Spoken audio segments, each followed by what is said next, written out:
Hello, Hotel Pacifico guests. It's good to be back. Good to see you, Mike and Geoff. Good to see you too, Kate. Very good. Great to see you, Kate. Yeah. I feel so good. I love what you've done with the place. It's looking good around here. Even the cactus was missing you. I'll tell you. Oh, good old cactus. Did you record something? Do I need to pause? You know what? I cactus? did, but the cactus ran out of batteries, so it's you're not going to hear anything.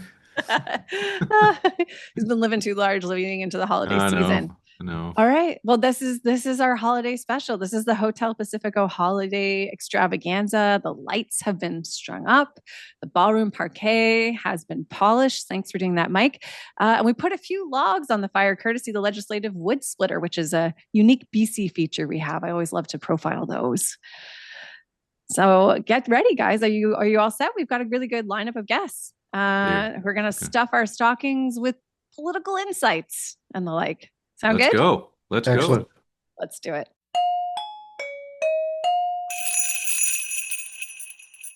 All right, guests, we have two Christmas elves, two holiday elves here to join us, Richard and Justin, to help us make our Christmas list this year. Hello, Richard. Hi, Justin. Hello. Hi, Kate. And for those not quite sure who these guys are, we have award-winning journalist, the maker of the BC list, Justin McElroy, and Richard. You have sweaters. You talk about me on the sweaters. podcast every single week, Mike. So I think the listeners are familiar with who I am. Even when I'm not here, We're trying to keep your name alive. We're trying to keep your name alive. It's not easy. I haunt the halls of the hotel. One day you'll name one of the fictional meeting rooms in your hotel after me because of all the hours that you spent talking about me. Well, I wore this Zussman Lounge. More importantly, we have Kate Hammer today. Yeah, Kate, and you guys are the It's a first whole guest gang to see back Kate together. since she got out of witness protection, temporarily anyways. Hey, Justin, I wore this T-shirt for you. Is this the Ladysmith light up? Oh, excellent. Like that? I used to live in I Ladysmith. love a good small town. There we go. Very good. That was a full-on reveal. He had to adjust the camera to show off that T-shirt. Please see this on YouTube if you're listening on Apple or Spotify. Mike, we were actually discussing for work me ranking the best Christmas light displays for a house in Vancouver. And I said I needed more time to prepare because there are just way too many of them to do a solid ranking with just 1 or 2 days of work. So watch for that next year. Oh, Okay. fantastic. Okay. All right. Oh, fantastic. Well, can we move to political stories as a list? Can we actually get you guys to chime in? And we'll start with the headlines for 2025. And what according to, I'll start with you, Justin, because you're the list guy. What was the top BC political story of 2025? It wasn't at the beginning of the year, but it's increasingly become so, the Cowichan Tribes decision and the fallout from it. You know, it was super interesting how when the case went down, it was a one-day story. People acknowledged that everyone was going to appeal it, that it was going to take a long time to fully figure out what this would mean. And then it went quiet for a good month and a half or two, not because it wasn't important. I was at a UECM session when about 200 politicians packed the room with many people who were involved in the case trying to know more because they understood that this could become a thing. But it was after Richmond Mayor Malcolm Brody sent that letter to a number of individuals, both in the area that was claimed and could have been claimed in the future if successfully appealed by the Cowichan, that it became a mass story. And since then, every single day on social media, you can see a drumbeat of people commenting on this, caring when they didn't before, people worried about what it might mean in the future. And it's created this tension and schism with the legal system that works in years and years, and with public opinion when it turns thermonuclear, as it has with this one, of politicians basically being compelled to give an immediate response when they do not want to for something this big. So I think when you consider how much people are talking about it right now, when you consider how much it could impact things in the future, when you consider how much the government will be required to deal with it in some way in 2025, I think number one is no doubt the Cowichan Tribes decision. What about you, Richard? Yeah, so I think that's number one. Number two is the implosion on the right in this province. So not only did we see John Rustad quit as the Conservative leader, we're ending the year with flux about one BC and what that even is. And, this was a year-long story. There's some recency bias here, obviously, with John Rustad's decision just a few weeks ago to step down, but he was under pressure for, in essence, the entirety of 2025 as the Conservatives tried to figure out what they were. Some of my most memorable moments of the year were chasing around Conservative MLAs in the hallways of the legislature. And at one point, one of them turned to me and said, "Richard, you keep chasing me, but I have no idea where I'm going." Like, these people were so new, they were still trying to figure out where the caucus rooms were and where the bathrooms were. At the same time, they were thrust into a discussion about what does the future of, call it the center right, call it the Free Enterprise Coalition, call it the conservative movement, call it anything you want. That reshaped dramatically in 2025 and is still obviously a very live story coming into next year as we sort out who the new leader is. But John Rustad was resistant for, in essence, the entire year, finally bowed to that pressure in the end. And now we have another opportunity to reshift what this political vessel looks like, following them becoming so close. And, the four of us were, as part of my old job on Global BC, a little more than a year ago, talking about how close they were to form government. And now we've had a complete reimagining, 14 months after that election day because of how things have unfolded with the Conservatives. But Justin, just to go back to your point, and I don't disagree with anything you said, isn't the issue really that the Conservatives have been saying for a long time since the election they would repeal DRIPA, and the Cowichan decision ignited that as a real factor? We're now debating whether or not we go back to 2018 or before in terms of relations with First Nations with the future of DRIPA. Isn't it even a bigger thing than just the Cowichan decision? It's the symptom, isn't it? Oh, absolutely, right? I mean, I think it created the canary in the coal mine for all of these different decisions and assumptions that not only the NDP, but past governments had been making in terms of their relationships with the courts on these issues, and in terms of these issues being thought about often when it came to land issues, divorced, at least in the public's mind, from their own property, right? So I think whether you agree or disagree with the decision, it comes to a head a lot of these core assumptions, and it's going to be fascinating to see just how much of it, the Premier Eby has shown a penchant whenever he's gotten in major political hot water, basically tossing everything out that was part of the old thing and going like, let's move on. On this one, it is so fundamental to what he has done, what Premier Horgan did on DRIPA, on all sorts of the underpinnings of our relationships with all the different First Nations in this province, that it's going to be super fascinating. I fully agree. But I think it's a rock and a hard place thing quickly, because he's got to now amend DRIPA, which will be opposed by First Nations, whose relationship he values for the economic strategy he's pursuing. So, and he needs Joan Phillips' vote, too. So this is going to be complicated. Well, okay, we've consulted the political ghosts of the past, Christmas past. Let's go forward to the future, because I want to know, who is the politician, and I'll start with you, Richard, on this one. Who's the politician to watch for 2026? So I think it's going to be William Asaroff. So this is a guy who a lot of people may not be familiar with right now, but he may be the mayor of Vancouver in a year from now. So we will see what unfolds in that mayoral race. Well, he still has to win a nomination first. He has to win a nomination. He has to win an election. He has to make sure that more than just the five of us know who he is.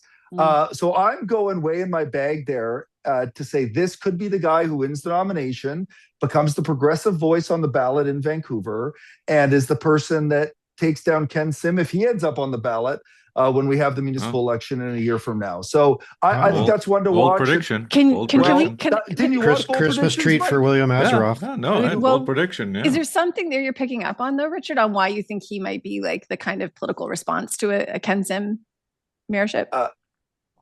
I have heard from people in the progressive movement in Vancouver that this seems to be where things are shifting. And Justin understands that beat far better than I do.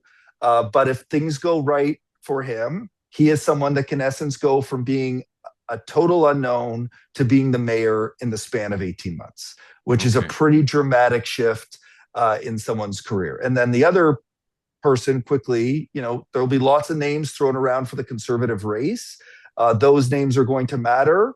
It will be crucial to see what sort of decisions we hear from Caroline Elliott, Aaron Gunn, and Chris Gardner. So I believe one of those three, you could throw Peter Millibar in there too, will be the next Conservative leader. So you need to pay attention to who those people are too. I've got Ian Black here on line 2. Yeah. Good. Good, Mike. What about you, Justin? Richard stepping on my turf, talking about the battles of the center left. He says Will Asaroff.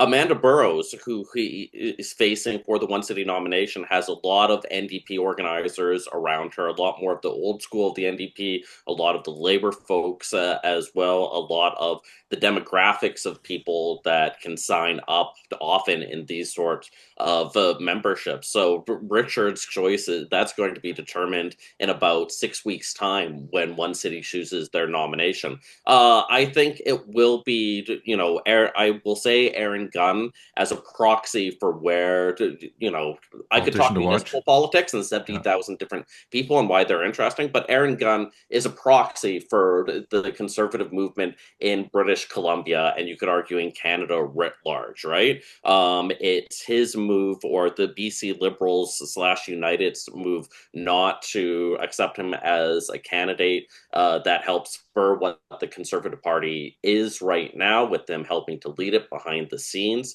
with all the names of the people that have been talked about for running for the leadership, whether it's Ian Black, whether it's Peter Millibar, whether it's 70,000 other people. They don't capture that populist energy in the way that they talk and the way and the immediate issues that they bring up nearly to the same extent as people like Aaron. There is all that energy there in the province. You see it on social media all the time. You see it in terms of what has animated the base of the BC Conservatives in the last year. Whether that continues to manifest itself to direct electoral politics in BC at the highest level is something that is not a given. And if Aaron Gunn runs, he will be the person where we see that manifest, I think, just based on his name recognition and his political skill. If he does not run, where that goes, whether that there's a dominant candidate that replaces him for that, will also be worth seeing. At the end of the day, it's a long way out until the election, provincially, probably, but I do think that is the biggest unknown in terms of where the political parties and the political culture of this province sift out by the time we have that vote. Can I pile on that, Justin? Because I think you've made a case for why, Aaron Gunn's the guy to beat on a more outward-facing argument. And I think I just want to flag, there's also this inward-facing to the Conservative Party, really strong case for him. Yeah, Richard, maybe you want to pick this up, but and actually you probably know this even better than me, right? Just the degree to which that Conservative Party has, and the existing machinery has his fingerprints. And I don't mean that in a nefarious way. I mean, maybe more like relationships, friends are around that party because of Aaron. And looking inside the BC Conservatives, he's got a real advantage there. Is that where you're going, Richard? Yeah, this modern movement was created by Aaron Gunn and his friends. Angela Isidoro is one of his best friends. Harman Bangu, who could be the, Justin says, who will replace Aaron Gunn? Harman has said, if Aaron doesn't run, I will. He was part of creating this party. Aisha Esty is one of Aaron's closest friends. His fingerprints are all over this modern movement of BC Conservatives. But things can happen in leaderships. This now is the party that represents the center-right. So what happens with old BC Liberals, old BC United folks? How do they get involved in this leadership? Right now represents the right. Yes, right now, Mike, right now. But remains to be seen if it can be the center right. And leaderships can change things. And you have people with history in the BC Liberal Party like Peter Millibar and Caroline Elliott who are looking at, can we get involved here to have a conversation? Who gets signed up? What are the discussion points? How do you frame yourself? And it's a real rethinking of what the center-right looks like in British Columbia. Aaron Gunn presents one very specific vision, but there's another vision that can come out. And one of the issues will be Ian Black, Peter Millibar, Yuri Fulmer, Chris Gardner, Daryl's Deals. They all represent something similar. Yes. White men Yep. between the ages of 55 and 65 who talk about the economy. Mhm. Can one of them be down ballot? It's going to be, Aaron represents something very different. Caroline represents something different. Those five represent something very similar, and how that reshapes and who the identity is, Kate, to your point of what is this party, who runs it, who organizes it. It's going to be fascinating to watch. All right. I'm so sorry we have to send you off for holiday errands, but it was really great having you both here, Justin and Richard. Thanks for joining us. Thanks, Kate. Thanks, Kate. Guests, as we wrap up the year, let's take a brief pause from talking about sovereign AI to share something that captures the real spirit of the holiday season: how presenting sponsor TELUS gives back to local communities across Canada. TELUS proudly sponsors 13 community boards across Canada, providing resources and support to those who need it most. Since 2005, these boards have invested over $123 million into more than 10,000 initiatives right in our communities. In partnership with these community boards, the TELUS Friendly Future Foundation focuses on young Canadians, funding programs in education, health, and wellness. This year alone, the foundation awarded more than $7.1 million to charities, community partners, and projects, which have provided support to more than 1.4 million youth. And this year, TELUS celebrated the 20th anniversary of its annual TELUS Days of Giving, which has inspired 90,000 volunteers to give time in communities across Canada and beyond. In 2025, the TELUS team is on track to deliver 1.5 million hours of volunteerism for the third year in a row. That's team members, retirees, and customers all contributing time and money to support their communities. And that's what the spirit of giving looks like in action. So this holiday season, let's join TELUS in making the future friendly.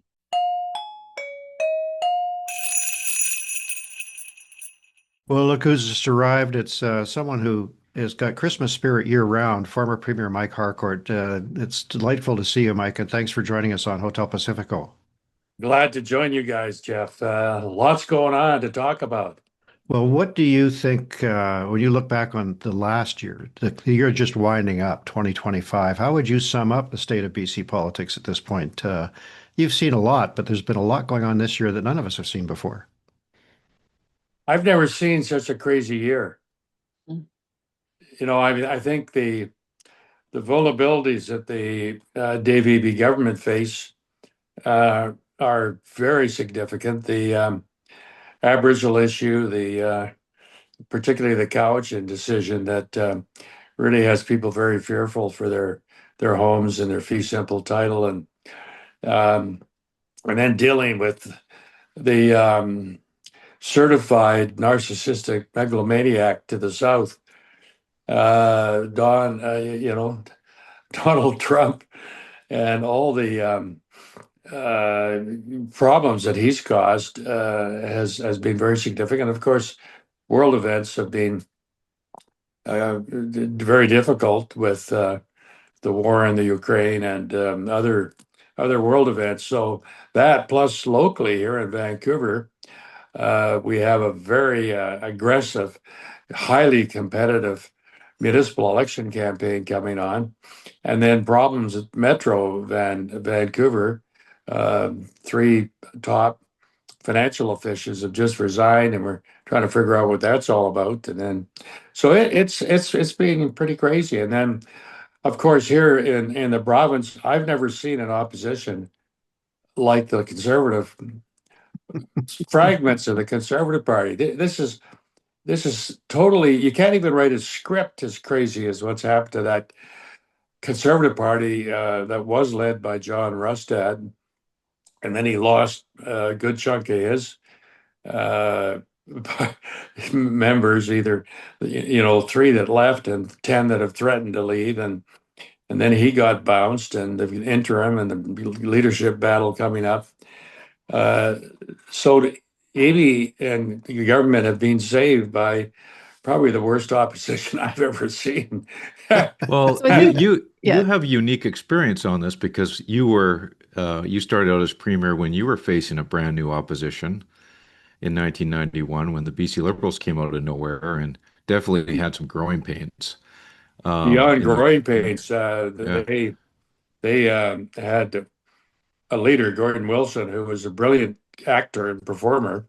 Yeah. And rehearsed his lines well for the debate we had with Rita Johnson and he. And got his hit in and won 17 seats, I think it was. Yeah.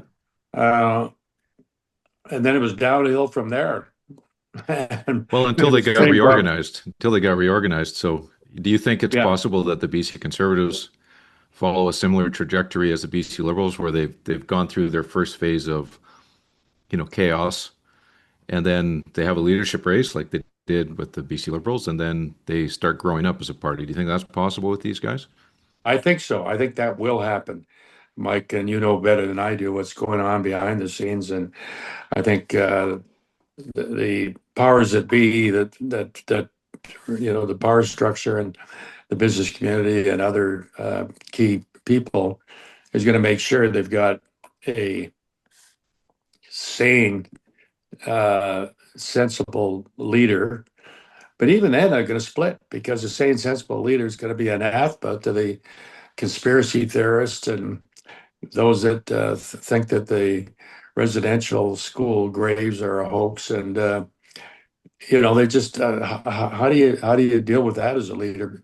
And then you've got, of course, the splinter group splintering even more, with Dallas Brody's crew kicking her out as leader, and her defying that and staying on. And I think yes, that's going to happen, what you're saying, but I think it's still going to be challenging. Absolutely. I was going to round that out and say, I think that excellent summary you did of 2025 and all these wild issues that Premier Eby has, round that out and let's say, all of that plus Aaron Gunn in a pear tree is 2025. If we look into 2026, what is the thing that you think Premier Eby has to have his eye on? Well, I think the big issue is the Cowichan decision, which I publicly said was a terrible decision in law and in fact, and it's being appealed, and Eby's being very aggressive on that. And I think there's going to be some turbulence for a few months until the Supreme Court has it before them, which they'll probably do fairly quickly because it's fairly urgent. There's a similar case coming from the Maritimes, from Atlantic Canada too. So I think it's going to get sorted out. And he's made it clear, and I made it clear when I started the whole treaty process to finally recognize Aboriginal rights and title, that fee simple wasn't on the table. And so that's been quite clear until this quite bad decision that I hope the BC Court of Appeal tosses out 3-zip. So when it gets to if it does get to which I think it will, to the Supreme Court, it's dealt with. So that's the big issue. And I think he has to keep his eye on the ball of affordability. I mean, the problems that most British Columbians are facing in terms of the cost of living and trying to get affordable housing and childcare, and the backlogs, they're getting less. There's a lot being done, but it's getting less. The backlogs for getting people, family doctors, and access to tests, and kids not having to go to school in portables, and those kinds of issues. I think he is keeping his eye on them, though, and he's regularly he and his team are reporting out actions, not plans or thoughts, but actions on a relentlessly positive basis every week. So I think he's in a delicate position. He's got some vulnerabilities we've talked about. But as I told Vaughn Palmer a while ago, I said, in politics, Vaughn, you don't have to be a 10 out of 10. You just have to be a 3 out of 10 if your opponent's a 2 out of 10. And he's got that in spades. I think right now it's -1 for the Conservatives. So it's relentless optimism kind of defines you too, Mike. But there's been speculation in the last few weeks about a snap election and that kind of a response to the crisis here. Is that something that you would recommend to him? What's your feelings about the coming year in terms of that possibility? He's got a majority, but a very, very narrow one. Yeah, I think that's a possibility. I'm not sure it's a probability, Geoff. I think it depends on what happens in the House on the vote on the budget. if he can squeak through with the speaker voting in favor of the budget, he may not call an election. The public, I think, that would be risky, because I think the public would say, "Hey, you've only been there a year and a bit." However, if he says, "Hey, I can't get done what you want me to get done in British Columbia, the issues we talked about earlier, and so I want a mandate to get at the good progress we're making on affordable housing and cost of living and all those kinds of issues." So I think it's possible. I think he's going to probably shift dealing with those kinds of issues to the larger issue that Trump has created, which I'm excited about. That. Yeah, no, I'm excited. I think that Trump has done Canadians a real favor to get us to do stuff we should have done years ago, like getting rid of interferential trade barriers and diversifying our trade, buy Canadian, and hone in on being less dependent on the U.S. And I think Canadians are energized. And Mark Carney, I think, has done a great job as Prime Minister. I think he's shifted to being more of a progressive conservative, which I think has attracted a lot of the business community and others. And he's far and away the more competent and believable leader, which is the other big issue, is the perils and pitfalls of Pierre Poilievre. I think he's got big problems, not only in blowing a 20-point lead that he had with Trudeau, who was a pretty bad prime minister, in my opinion, to losing the election to Mark Carney. And I think Carney, people could have thought he was the right person at the right time, the right kind of a leader we need right now. And so Poilievre losing the election, losing his seat, facing a leadership review, losing MPs, lost two and more to come, in my opinion. I think the story of Canada 2026 is going to be re-energized, renewed, and it's irreversible. I think Trump has done huge damage to the U.S. With his craziness, and whether it's tariffs or it's erratic, you don't know what he's going to do at 4 o'clock in the morning on his podcast. You have no idea what's going through his mind, which is, I'm not surprised. I mean, he's behaving like the crazy person he is, and crazy people do crazy things. So on the Canadian political scene, it wasn't that long ago, in 2011, that Jack Layton got 31% of the vote for the federal NDP. And this last election, the federal NDP were down to about 6%. They're obviously at a crossroads. And we're going to be talking to Don Davies a little bit later in this episode. Oh, I just scooped myself. But what's your advice to the federal NDP at this point? Because, I mean, you've just obviously said, I think a lot of people agree with you that Carney's getting a lot of traction as a federal Liberal leader, but the NDP have somehow got to figure out how to get off the mat and get back to kind of more of their historical norms of support. I think the federal NDP is in trouble. Yeah.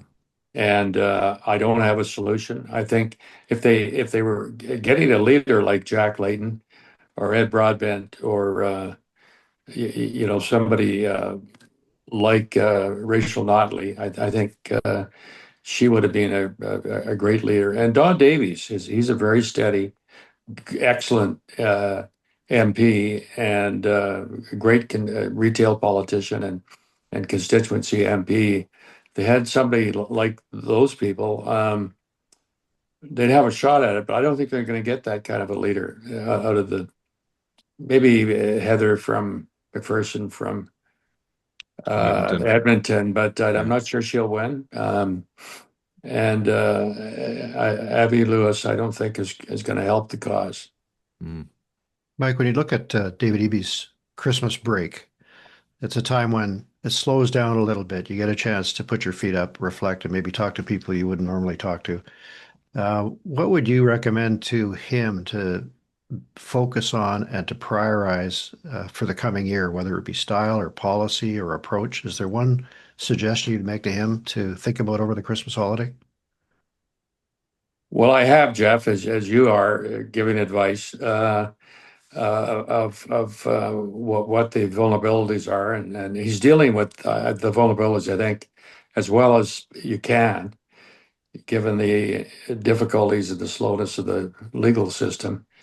And he's right. We don't want to have win losers, which is what the legal system's about. We want to have win-wins, which through negotiations.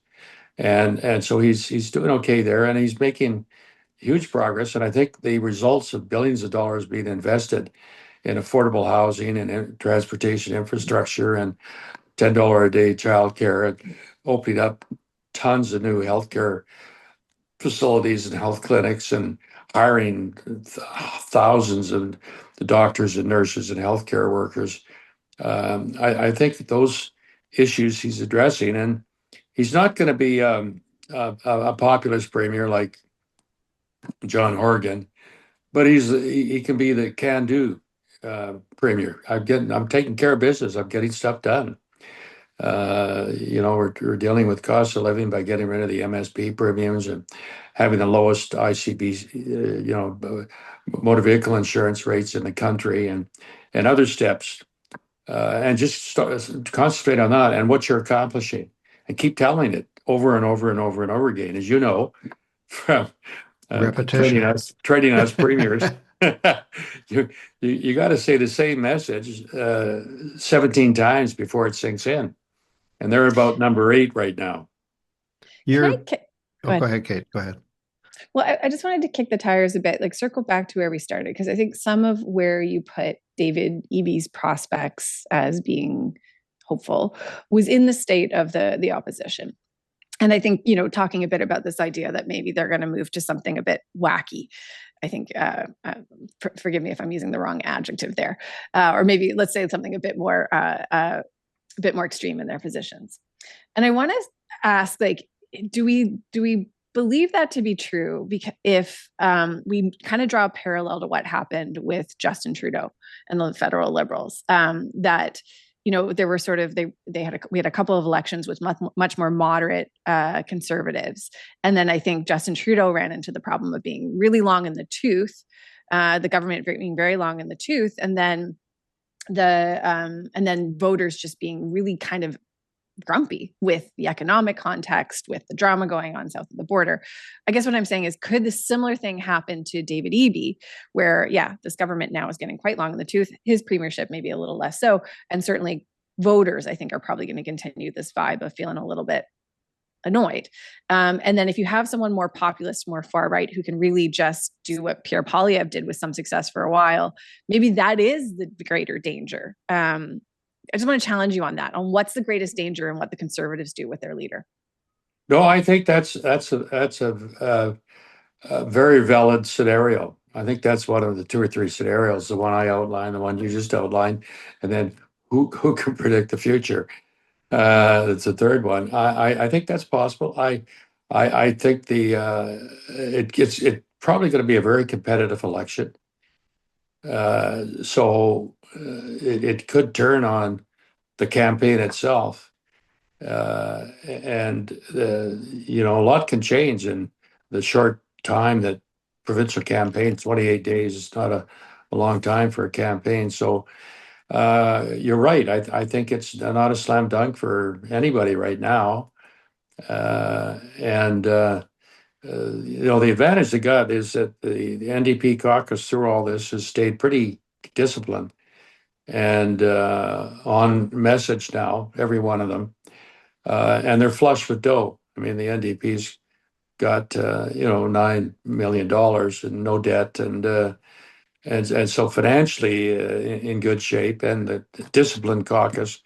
So I think they're ready for a competitive election, and should be doing exactly that, getting ready for a tough, hard to win, and for both parties. It's going to depend on the campaign.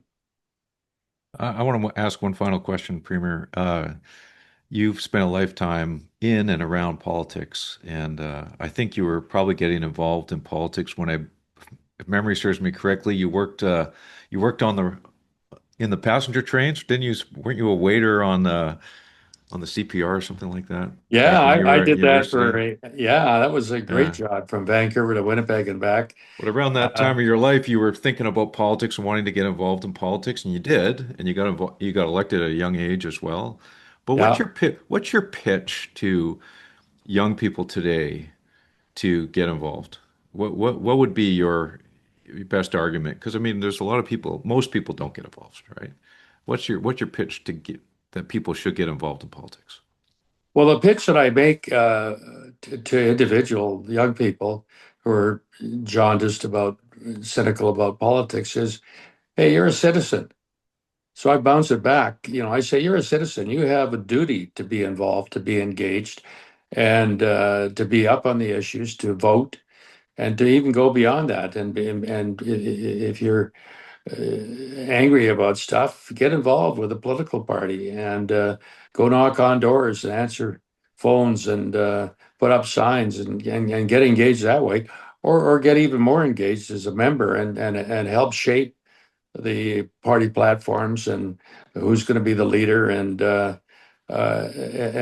or be engaged at an issue. If you think that poverty in the downtown east side and addiction and all the terrible things that happen there, get involved as a volunteer with an organization that's trying to help people. Be an engaged citizen. You have a duty to do that. And I also have been quietly putting that into effect with other former politicians at an institute we set up at UBC with Max Cameron, the really good political scientist there, through the poli-sci and the arts faculty, a school for future legislators. We run a boot camp of 3 weekends to train up to 60 people on what it's like really to be a politician, and a combination of political scientists and other experts and politicians from all stripes. I mean, we had Joy McPhail and myself, we had Preston Manning, we had John Turner, we had Even let me talk to them. you talked to them too. I know. Yeah. You know about the institute. Rigorous standards to No, you did really well, Michael, because you know politics backwards and forwards, and have great experiences at it. And I think that we need to encourage young people, us elders, to be engaged, to take over leadership. And I see good young people getting involved and being concerned about the issues, and so I'm hopeful. I think our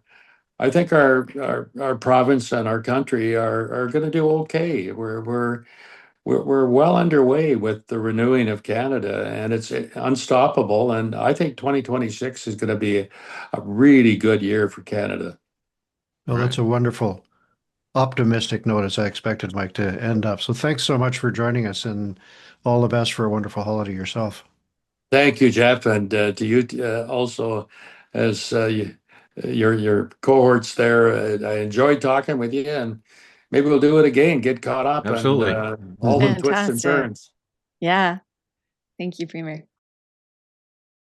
Just like Mariah Carey ushers in Christmas the moment November hits, our sponsor, FortisBC, doesn't wait for the holidays to start giving. The team at FortisBC shows up for communities long before the decorations get put up. Last year, they invested $5.6 million into communities across BC, supporting more than 300 local programs in 76 communities through their Community Investment Program, in-kind contributions, and sponsorships. These projects strengthen local safety, support education, advance Indigenous initiatives, and deliver environmental benefits in local communities. And giving back isn't just about funding. FortisBC works closely with local and regional governments to understand what matters most to the people who live and work in these communities. Employees also volunteer their time through community giving days, offering hands-on support to local nonprofits and organizations. Wherever help was needed, their teams were there, donating, volunteering, showing up. With over 2,700 employees across British Columbia, FortisBC's workforce reflects the diversity of the communities they serve. That's why you'll see them recognizing Orange Shirt Day, honoring Indigenous History Month, supporting International Women's Day, and taking part in cultural and community days across the province. As the year winds down, we're reminded that showing up all year long is what keeps communities strong. At Fortis BC, giving back isn't a season, it's how they operate. Fortis BC, actually, energy for a better BC and a better podcast.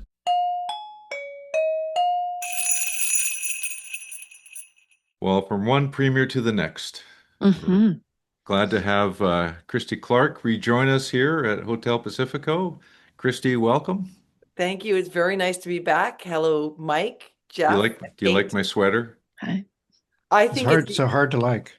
It's like staring at the sun. Like it's aggressive on the eyeballs. I have a complaint. I wore this sweater to last year's Hotel Pacifico Christmas party, and there's no Vancouver Whitecaps ugly Christmas sweater, else I would wear it. Well, although there is for the Golden Eyes. The Golden Eyes have. Did you have one? Ordering now. Sweater. I was going to say it's a bit early for them to be in that vein. That's good. No ugly sweaters for the beautiful game, Mike. Well, nice line.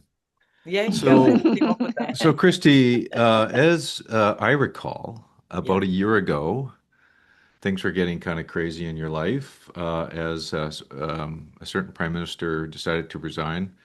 And you were kicking the tires of that scenario. And then you put out a tweet the other day that about your 15th anniversary of running for leader, which made my life a little difficult because everyone thought you were declaring for politics. But have you got politics out of your blood yet, or what's going on? Like you could tell me. It's just you and me talking. Oh, okay. Okay. Well, first of all, I do regret the timing on that. I didn't. I'm not. It's funny. You get out of politics, and you're not parsing everything all the time anymore. It was just a moment in our life. We're just like a Facebook memory. That's exactly what it was. Somebody sent it to me as a Facebook memory, and I thought, that was all these people that helped me, and I thought, oh, I'll say thanks, and then it didn't have the resonance that I had expected, although it wasn't bad. But no, I'm not thinking of running for leader of the Conservative Party of British Columbia, if that's what you're asking me. If that's what everybody asked me when it happened. Well, I just need to plan my life, so I just okay. Okay. Well, just always know things can change. Things can change because do you ever get the political bug out of you once you've run for office? I mean, go look at all of the politicians that have made a comeback, tried to make a comeback, swore they would never get back in, and then they did. So it happens. It's like you were the last non-NDP premier, successful upset win in 2013. And now you look at the terrain around. Have the ground rules changed? Is there something in the air? Like, what do you see coming next? I mean, it feels like all of the assumptions that we had for the last 15 or 20 years have been thrown out the window. Yeah, it's a good question, Geoff. I think, I mean, things have changed. Social media has changed it a lot. I think the polarization has had a real impact, which for sure in BC benefits the NDP. Obviously, because if the opposition is split, that's the only way you can get elected with 35 or 40% of the vote, right? As we know from our history. So is that a permanent feature? I don't know. I mean, it's possible that even in this polarized era, we might end up with, if you're talking about just BC, you might end up with the coalition coming together again under a different banner. I don't think that's impossible. But I think it's made it hard for moderates to make their case. I think that's for sure. But I don't know that it's permanent because I don't think we've seen I don't think it's all settled yet. I think there's a lot more to come. And I think Gen Z can really surprise us. Can you talk a little bit more about the difficulty of moderates making their case? Well, it doesn't get clicks.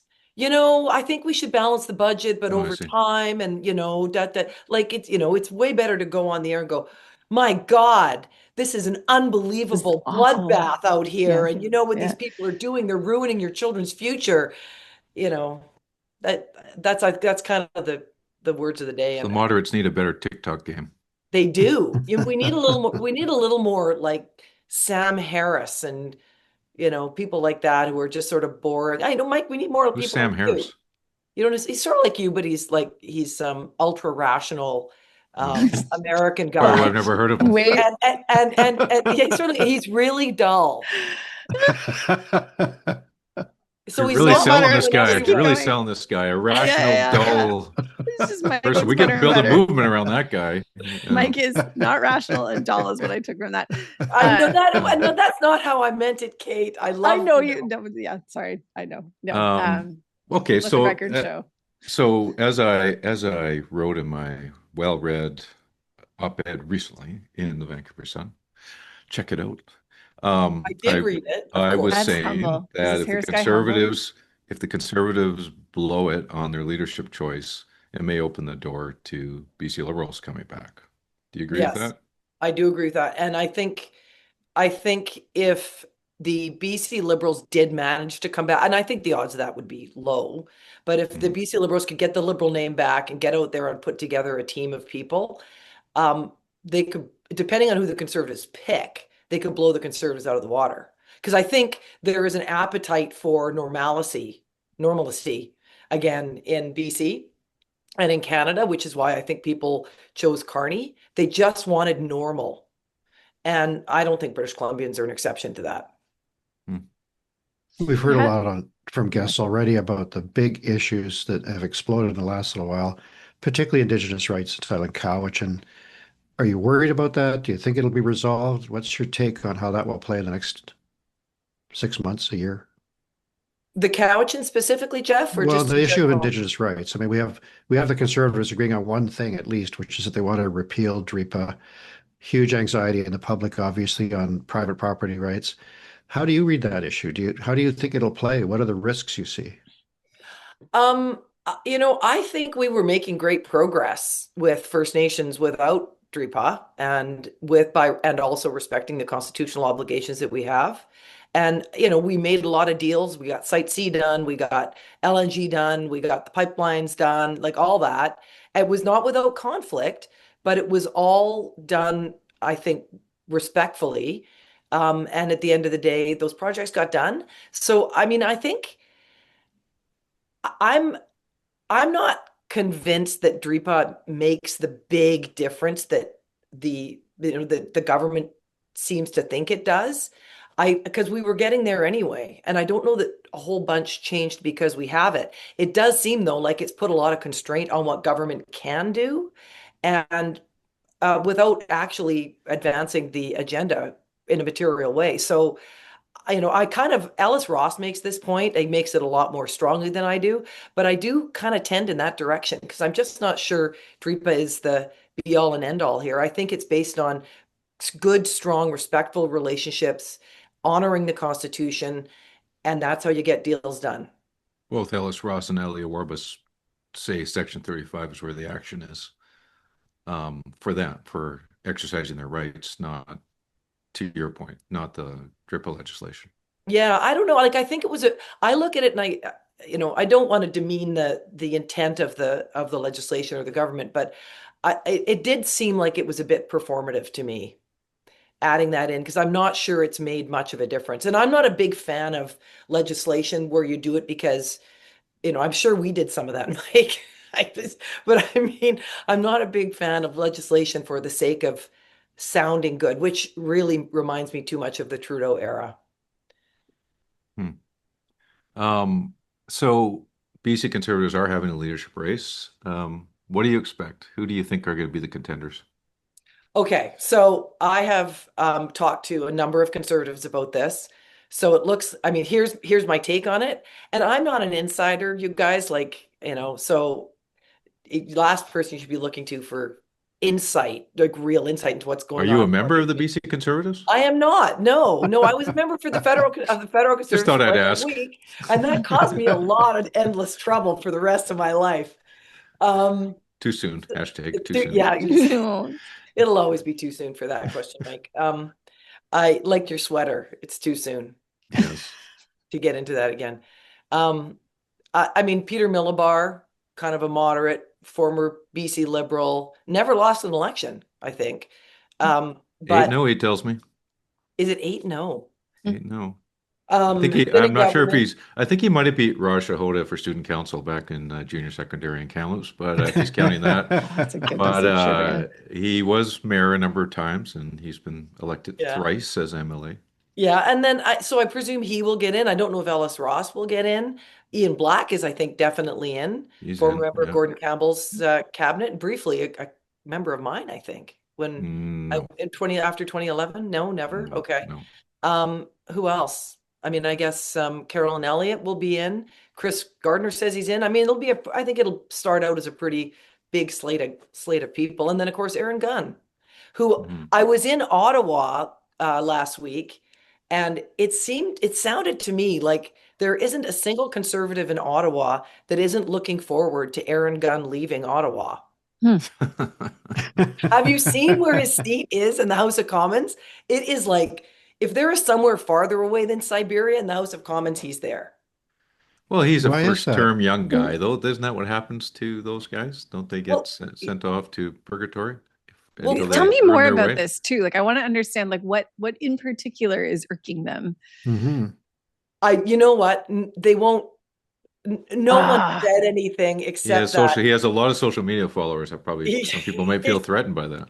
Well, I yeah, don't know. yeah. Maybe. I don't know what their reasoning was. And, I didn't press anybody, but it just sounded to me like I talked to a bunch of them, is Aaron Gunn good? Oh, we really hope he does. I mean, that would be great. You don't say that about your best guy. That's all. Yeah. That's interesting. Or is it like, yeah, like, is he just like hard to sit next to? Like, what does it mean? Is there anyone who's not on your list that you think should be running for BC Conservative leadership? That you Ellis think would Ross. be Ellis Well, Ross? I think Ellis Ross would be good. I think he'd bridge a Mhm. lot of divides. I think, What about Save on Food guy? oh, Daryl. Daryl Jones. I saw Yeah. him on social media the other day. I think he could, I don't know. I mean, it's hard to judge business people who've never been in politics before Mm, because they've got a hill to climb in terms of the learning curve. Because mhm, politics, as we know, is absolutely many days the exact opposite of business. mhm. Am I right, Jeff? Yeah, but I think he would save the track. He's a devoted horse race guy. Well, he's got an issue. Okay, bye-bye Whitecaps. Okay, well, those are good takes. Good takes. So, what's your year-end message to those in BC politics today? What do you want to impart to those who are listeners here as they consider 2026, and what do you think needs to be on the key consideration going ahead to the new year? Um, I think, well, just for British Columbia, I think we need to pay attention to putting together a coalition that can be competitive against the current government. And so, lots of people like the current government. For those who don't, or people who aren't happy with it, figure out how you can put the coalition together and recognize you cannot beat the NDP if your leader comes across as kooky. It just doesn't work because federal liberals have to vote for the party as well as federal conservatives. So that would be the first thing. I mean, that's Not kind just of the leader. They have to maybe moderate the overall cookie level in the caucus, though, too. Well, can I challenge that a bit I though? don't know, Just, Mike. but We had a lot of kooks. yeah, Well- and then let's go back to pre Mark Name Every Harcourt. names. caucus, every Name names. caucus does. Every go caucus back does. go back to when Trudeau was prime minister, and it looked like and Pierre Poilievre was polling very well in BC. Mhm. Like, there seems to be some appetite, and I'm going to say like he was veering into kooky on a lot of lanes, But he still polls well too. I mean, he still does. Okay, he yeah, didn't like, lose support; it's the Liberals gained support at the end of the day, right? so I don't know that that's true. And again, going back to your point, like, it's so hard to punch through without the superlatives. It's so hard to punch through without the sort of grandiose statements. I wonder if we get a little further in this EB government and there's just more of a lane for someone who takes a more Aaron Gunn type approach. The history doesn't demonstrate that, Kate, but it could be like back, Jeff's point at the beginning have the ground rules completely changed. I don't think that they have. And I think the federal election really demonstrated that because you just saw a lot of people who decided, I'm scared of Trump, I'm scared of Poilievre, I'm going to vote Liberal, and I haven't traditionally done that. So I do think that people are looking for a middle lane in BC still. And history, we know this from like, when was it, 1952, when W.A.C. Bennett said, okay, we're gonna have to get together here. We're gonna have to swallow our dislike of the other guy, whether that's a liberal or conservative, and come together. And that's been our tradition. And I don't know there's any evidence that that's changed dramatically in BC, because we saw the complete collapse of the NDP. We saw a lot of Poilievre voters, older voters, go to Carney. And I think people don't want crazy.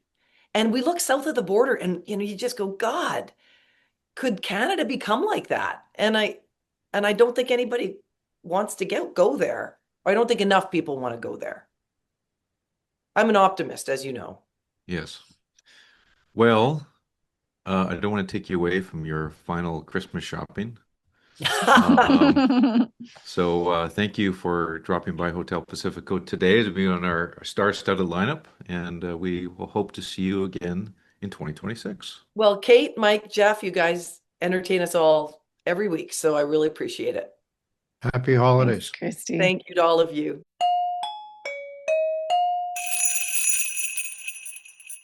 Okay, guests. Now we have the guest that Mike scooped earlier in the episode. I'm really glad to welcome politician and comedian Don Davies. Hello. It's great to be with you, Kate. Now, before we can talk about anything, I have to play a quick clip for our listeners, just to remind them of your comedic timing and excellence. Good evening, distinguished guests, colleagues, and members of the press gallery. My name is Don Davies, and my pronouns are broke and irrelevant. In fact, I lead a party that lost status so shockingly that some call us Buffy Saint NDP. I also see my colleague Yves-François Blanchet here. We all know I tried to get official party status for the NDP, but a big barrier was we refused to give the Bloc official party status when they had less than 12 seats, and then Jagmeet called them racists. Tonight I'm announcing new NDP policy. Never fuck over someone who put Je me souviens on their license plates. So that was absolutely one of the best speeches. Sorry, that didn't, just for listeners who maybe were under a rock. That was at the Press Gallery Dinner earlier this month. One of the best speeches I think I've heard in a long time. I'm curious because you really did. I mean, that clip in particular shows how you set up with this really light, humorous, self-deprecating kind of line. You also had some really brave zingers in there. Were there any that you were sort of cringing, nervous to land, to deliver?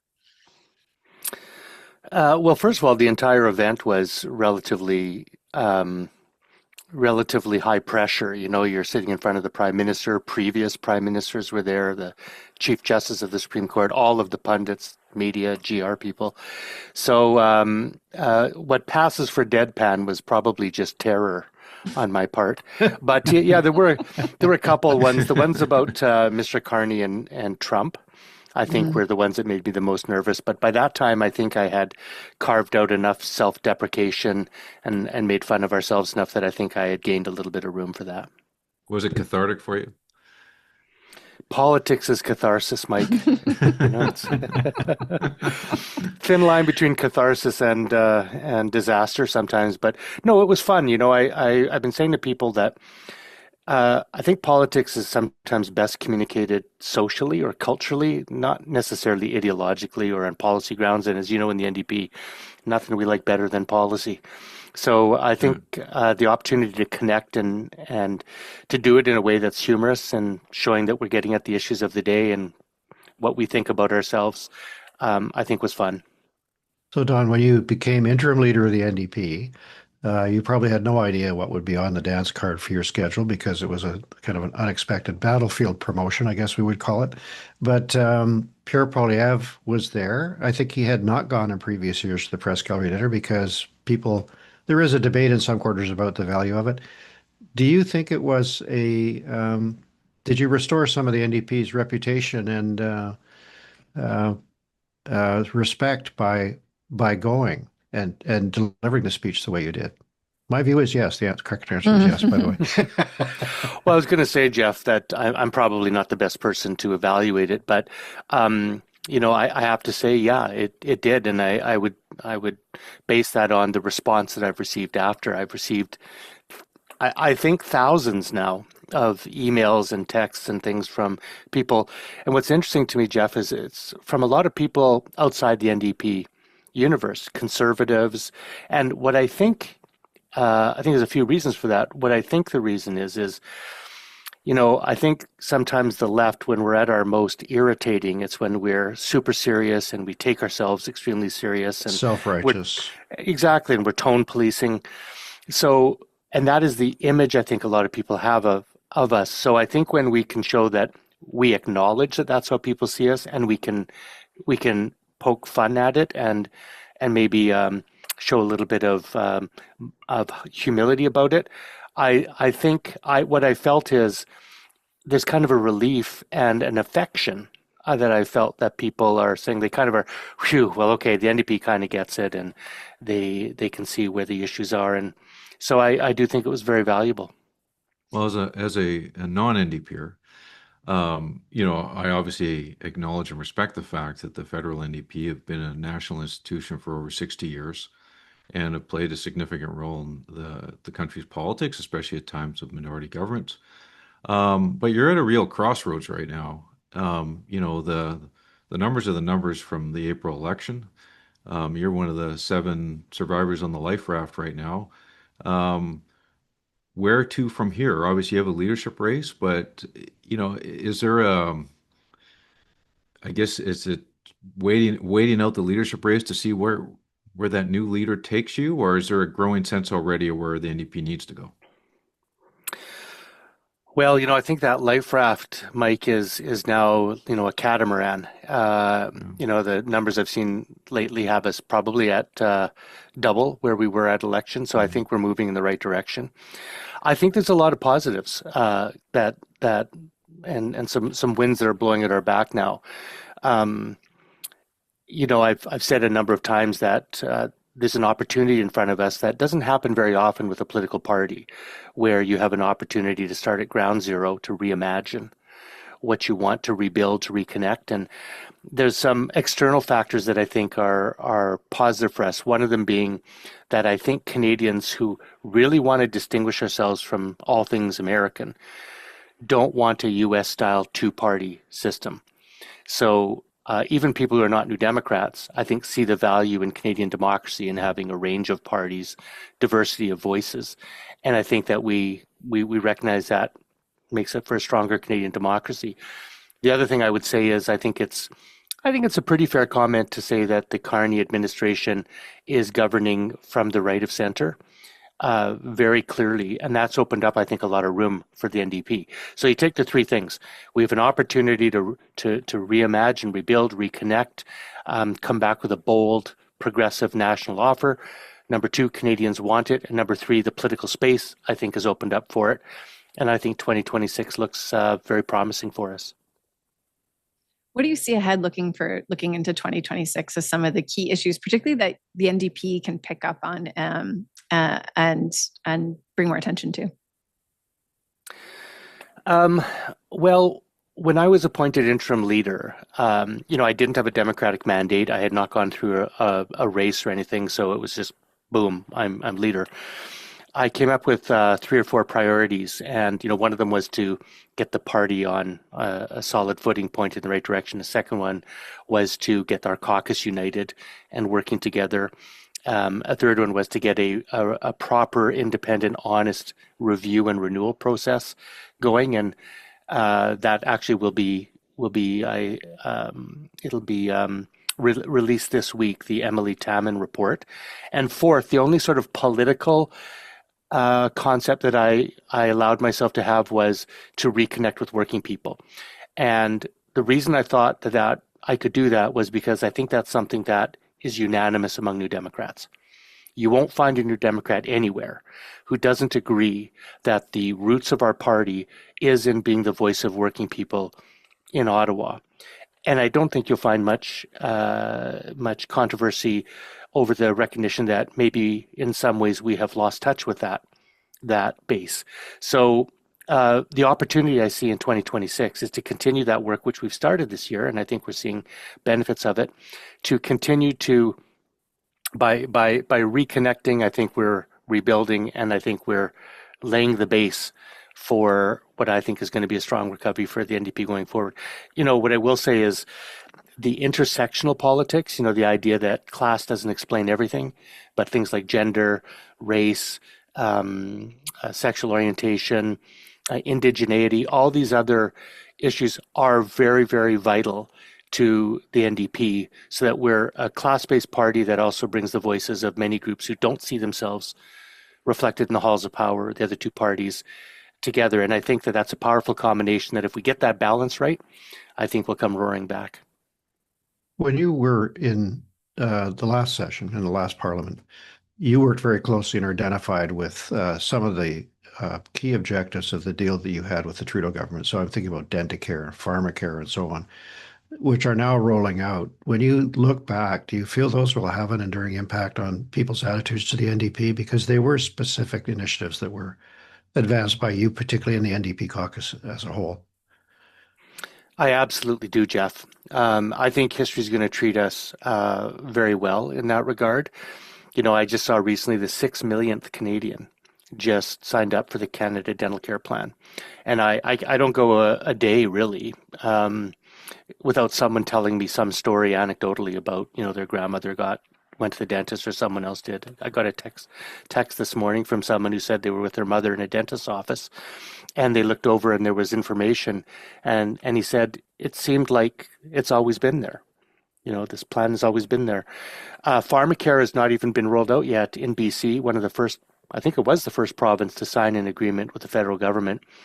Will be rolling out free contraceptive and diabetes coverage with your health card in March.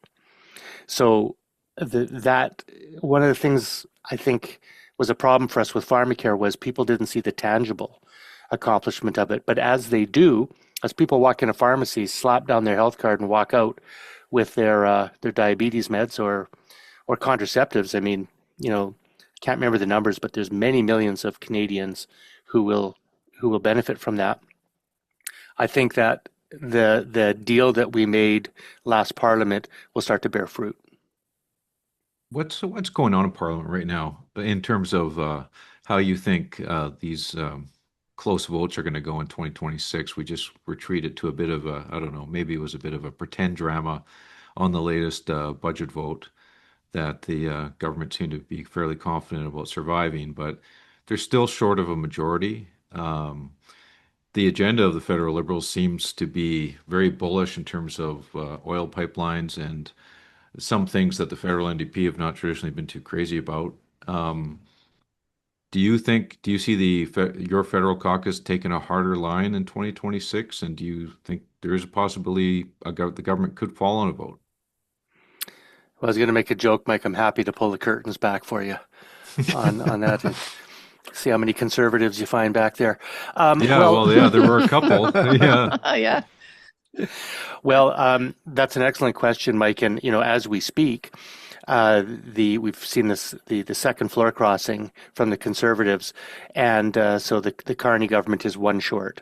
Yeah. What I expect will happen, and when I left Ottawa, the chatter was they've got 5 or 6 people on the line, and a couple in the bag.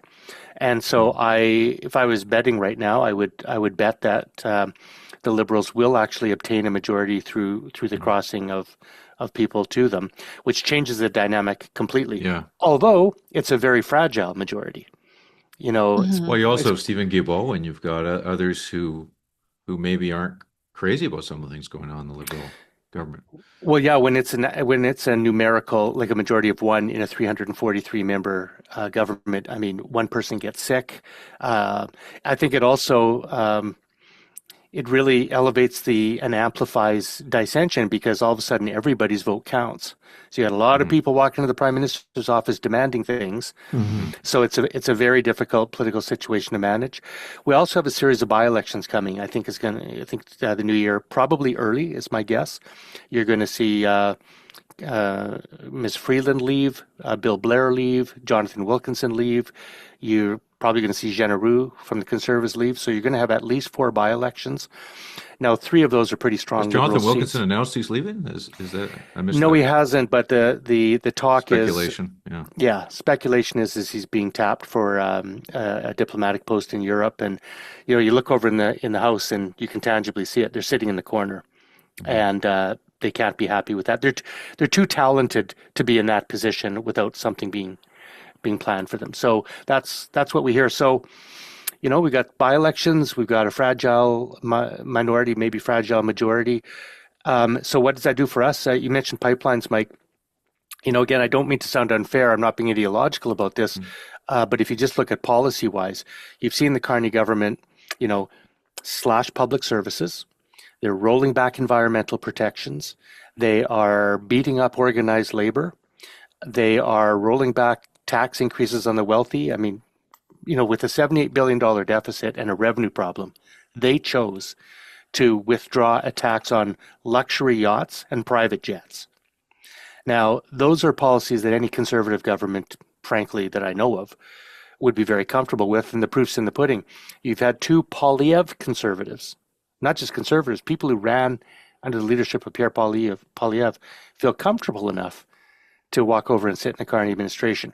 So what that does to your question, Mike, is besides it opening up room, I think it opens up a lot of really important policy positions for the NDP to take strong positions on issues that the center left progressives will find resonant.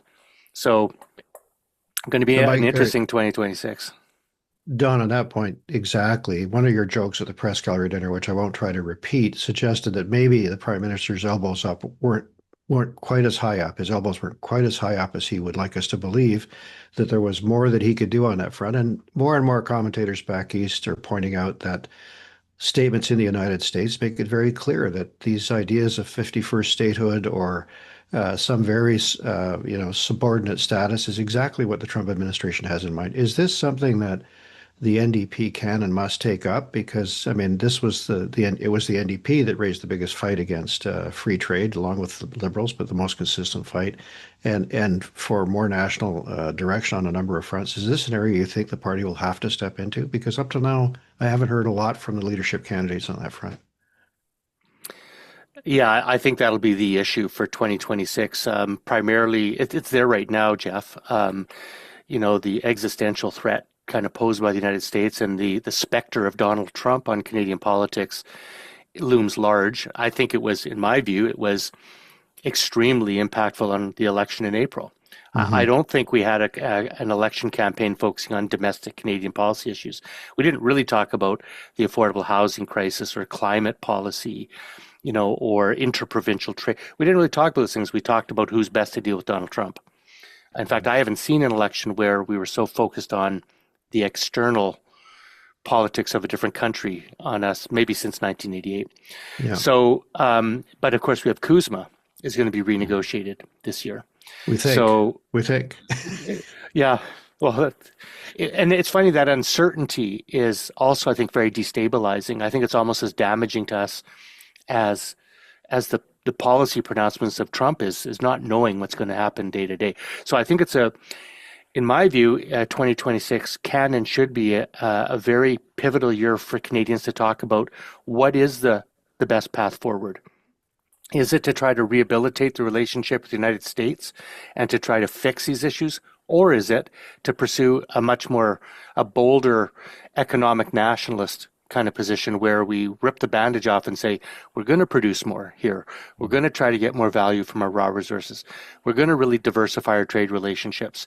And we're going to play down, we're going to pivot away from the United States to the extent possible. I mean, everybody understands that the relationship between Canada and the United States is profoundly important. We share a border and a language, and the integration of our economies is so deep that has to be recognized. But the direction, do we pivot to them or away from them, I think is going to be a really important issue. And I think the NDP is going to be an important voice in that debate. Can you talk a little bit more about what that looks like picking up your chorus for 2026 about the working man and that being the focus? I think that Donald Trump dynamic is so difficult because I think there is a lot of appetite for elbows up, and elbows up, we've seen, leads to collateral damage. And you end up with sort of the working man in different communities and different sectors really feeling the pain of that. So I feel like the politics of that get messy really fast. So what is how does the NDP navigate that without clearly not positioning any sector or group of people as the sacrificial lambs of this fight? Well, yeah, it's funny. One of the things I find myself having to repeat every time before I ever talk about the United States or Trump is I have to say, look, we all acknowledge that Donald Trump is a very difficult person to deal with. And that has to be understood. And I have some empathy for Mr. Carney having to deal with this situation. But that's the reality, is that Canadians recognize that Mr. Trump is volatile, he's sometimes irrational, and that there's a power imbalance here. So we have to tread carefully. What I think the NDP has to do is focus primarily on reconnecting with working people, and that means meeting them where they're at, and it means listening to them. I did a year-end interview last week where I suggested that one thing I think I've seen in my 18 years in Parliament is we tend to discuss issues that we think are good for working people in the elevated, salons of our party, and then we go communicate those policies to working people and explain why we think they need them. And they often do. They're often excellent policies that working people do need, but they're not necessarily emerging organically from working people. So I think where we have to focus and where we're safest and where the political growth lies in is us going to working families and working people wherever they are, building trades, gig workers, union halls, non-union places, all the progressive stakeholders, meeting them and asking them what the realities of their lives are and what they want, and then formulating a base up program that we can articulate for them in Ottawa.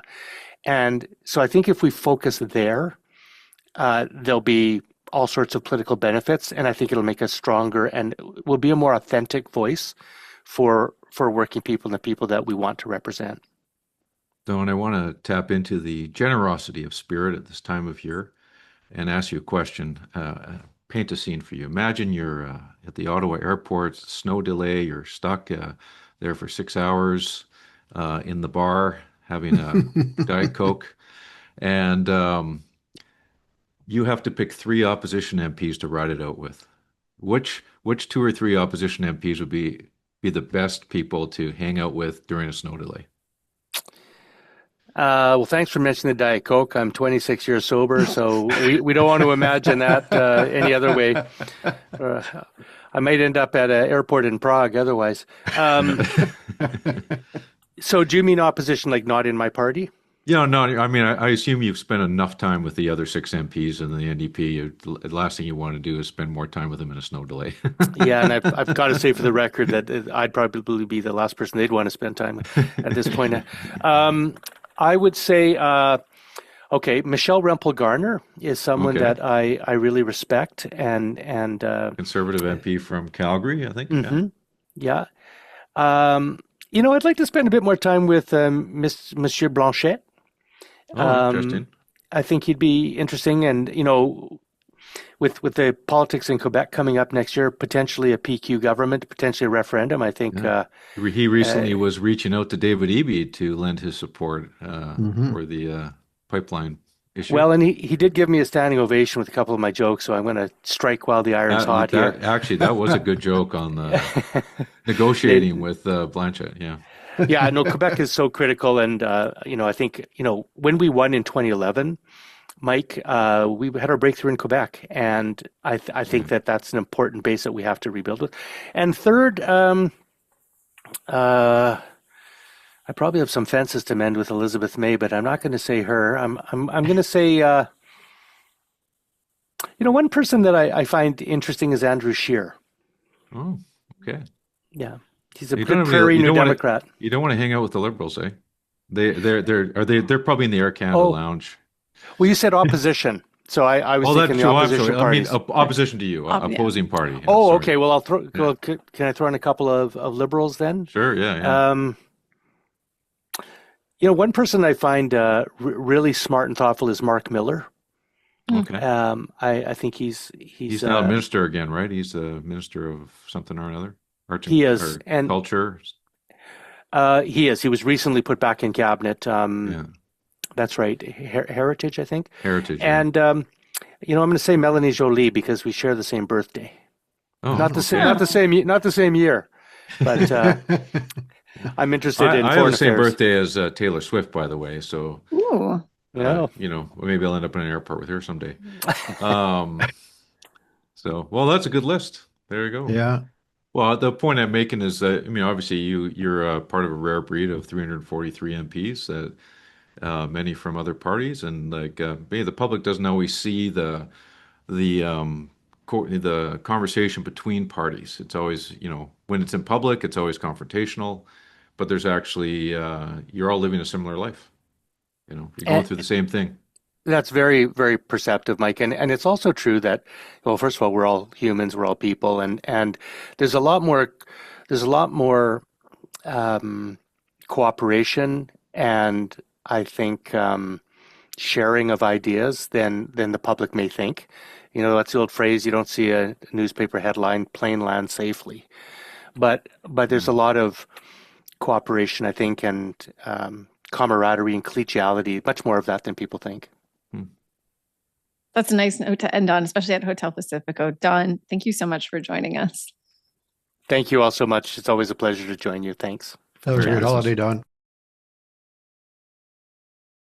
Okay, wow, that was a lot of fun. It is great to be back. That was a fun episode. Great to see you again. I've never been so concise in my life as I have been in this episode. I have to gold star to Meg McDonald, playing against type here. Usually you are the worst offender for taking us long, and you were you kept us on time this time. You were great. A Mike McDonald minute is about 10 minutes. So.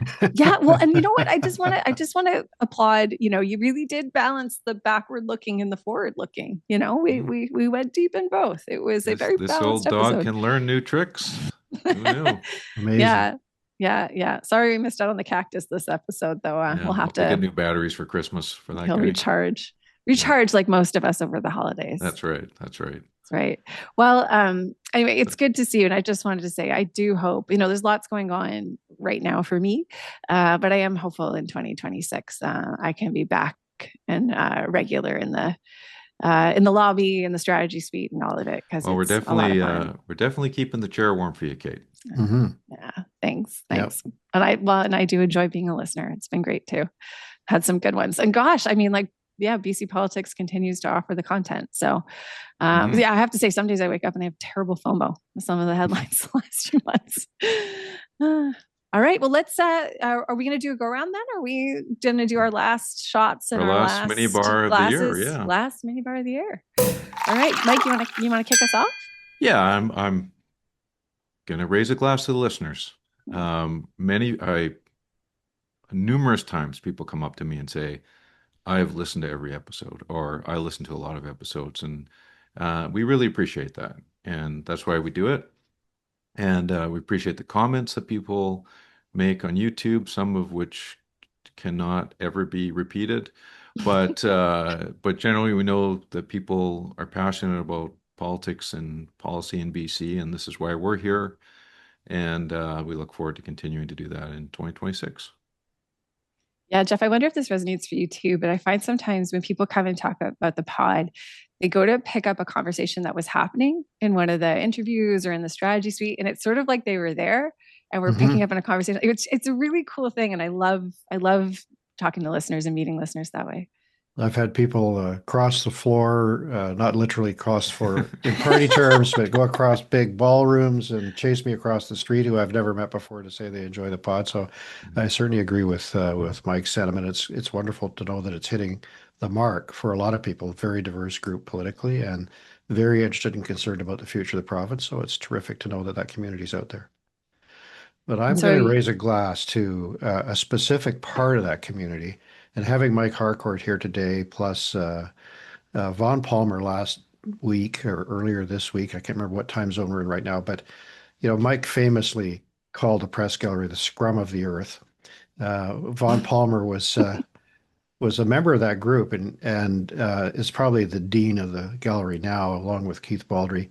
But we've had tremendous help from people who cover politics in this province, both in Victoria and elsewhere. I could run through a whole bunch of names. I probably missed someone, but we really have enjoyed having Fran Yanner give us lots of tips and insights into her regional perspective, but also we've had Keith and Vaughn Palmer, Richard Zussman, Justin McElroy, Katie DeRosa, and I'm sure I've missed somebody. Wolf Deppner.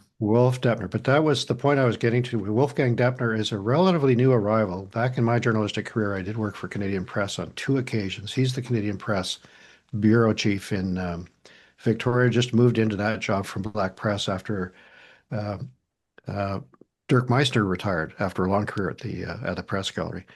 And those people spend a ton of time around politics and are a colossal resource. But Deppner, I'll never forget, was the one who asked John Rustad if he was feeling paranoid. And that was why he asked for a check of all the cell phones of the people at the Conservative caucus. And Brad Zubik, who was chief of staff to Rustad, erupted and said, that's it. That question is bullshit. You're out of here. You're basically never going to work in this town again. And I have to take note, not with any sense of malice or glee, that neither John Rustad nor Brad Zubik are still in the jobs that they were in just a few months ago when they were so annoyed at Wolfgang Deppner. So don't mess with Wolf Deppner. Is that the story? I just think it's our Christmas message. Well, John Rustad said, "I'm not going anywhere," and he said it again on our show, but that wasn't true the first time. I hope it's true the second time. I don't wish anybody ill, but it just shows how quickly times are changing. And if it wasn't for people like Deppner and many, many others who are in his group, the colleagues there that he has there and elsewhere in the province, we would not really know what was going on at all. So I'll add in Jen St. Dennis, who just did a great piece of the Tyee about the 22-year-old who seemed to have been at the center of the collapse of One BC. Whose name I can't remember at the moment, and maybe it'll be lost to history, and maybe he will be back. I don't know. Anyway, to the reporters, thanks very much. And without their work at the rock face, I don't think we'd be able to refine much ore on this show. So I'll just leave it at that. Well then, fantastic.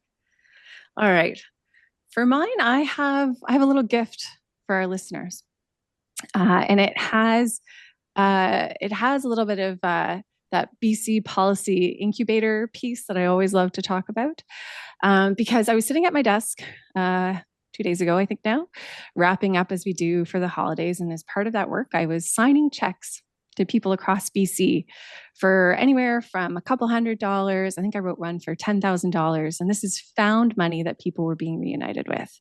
And I'm talking about, I sit on the board. This is your day job. It's not you out of your personal account writing checks. No, I love a story with a bit of a cliffhanger. But yes, this is part of, I sit on the board of something called BC Unclaimed. Oh, okay. And if you go to bcunclaimed.ca and type in your name, listeners, you too could be reunited with some cash that's been lost, perhaps in a state that couldn't track you down. The courts actually remit a lot back to us, the credit unions. And why I say this is sort of a perfect gift for our listeners is, one, I hope you get one of these checks, because I was sort of imagining people on the other end and have heard some fantastic stories about how this money has changed people's lives. But the other thing I want you to know about BC Unclaimed is it's unique in BC in the sense that we actually put a lot of machinery into, there are hundreds of millions of dollars just in BC that are left unclaimed, probably closer to $1 billion across Canada. And BC is unique for the machinery we put behind reuniting people with their money. And that's why I can offer to you, go to this website, type in your name, see if there's some money waiting for you. And I think sorry. I think the BC Liberal Party should fill it out and see if they can pay off their debt. See if they're in there. Yes. Yeah, I can think of a few others who might also want to, some federal NDPers too might want to also check in there. So yeah, there's some cash there. But I thought folks might want to do that for the holidays. Check it out after the episode here. Yeah, do. Pay for some Christmas presents. Please reach out to us if you do end up, or if you're comfortable. But if you do find something, it's a really, and again, like it's just kind of something other provinces are trying to replicate it because it's really unique that we do this work of reuniting people with their money. That's it for me. Very good. All right. Well, take us home, Kate. All right. I want to thank Richard Zussman, Justin McElroy, Mike Harcourt, Christy Clark, and Don Davies for visiting Hotel Pacifico for the holiday extravaganza. And thanks to our sponsors for allowing us to bring this episode to you all for free. We will see you next week. Not next week. We will see you next year, guests. Next year, 2026. BC, you can never leave.